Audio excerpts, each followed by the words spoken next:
ते ताकत हुंदियां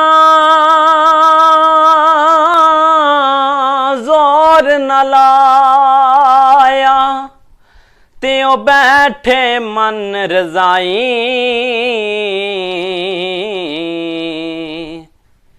पानी बाज प्यासे टुर गए अज दीन दुनी दे साईं।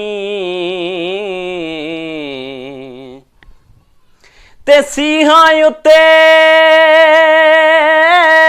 ओ मक्खण पकाना ओ डाडा औखा कम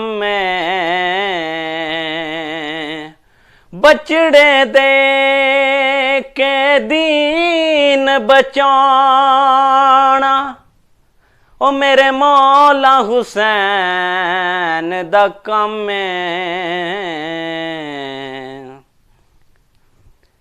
ते कदर औलाद दा मापे जानन ओ की जाने बेगाना। कदर हुसैन दी अम्मा जाने ते या जाने हुसैन दा नाना।